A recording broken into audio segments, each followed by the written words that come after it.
యుద్ధం అంటే ఈ కోడిపుంజుల యుద్ధం ఓరీగా జరుగుతుంది. ఒక్కసారి చూసేయండి, చూపిస్తా. హాయ్ ఫ్రెండ్స్, నేను మీ Murali. Welcome to M square channel. అందరూ బాగున్నారా? ఈరోజు నేను మా ఊరు పలాసలో ఉన్నానండి. ఇదిగోండి, దీన్ని తురాయి చెట్టు అని అంటారండి. మా ఊరు చుట్టూ ఈ తురాయి చెట్లు చాలా ఎక్కువగా ఉండేవండి. అలాంటివి ఇప్పుడు కనుమరుగైపోయాయండి. వీటికి ఎర్రని పువ్వులు కాసేవండి. మా ఊరికి భలే అందాన్ని ఇచ్చేయి, నిండుగా ఉండేది.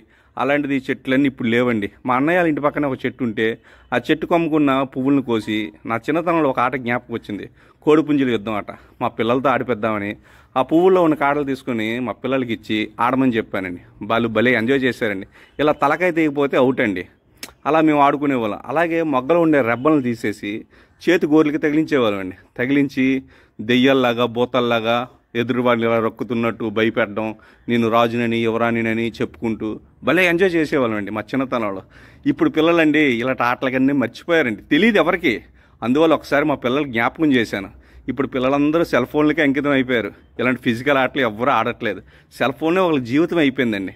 అప్పుడప్పుడు ఇలాంటివి మన చిన్ననాటి జ్ఞాపకాలు, మనం ఎలా ఆడేవాళ్ళం ఏంటనేది మన పిల్లలతో నెమరు వేసుకుంటుంటే ఆ ఆనందం, ఆ కిక్కు భలే ఉంటుందండి. మీకు కూడా అలాంటి ఆలోచనలు వస్తున్నాయా? ఒక్కసారి ట్రై చేయండి. నా కంటెంట్ కానీ మీకు నచ్చితే లైక్, షేర్, సబ్స్క్రైబ్ చేసుకోండి. ఓకేనా? బాయ్, ఉంటా మరి. మళ్ళీ మరొక వీడియోతో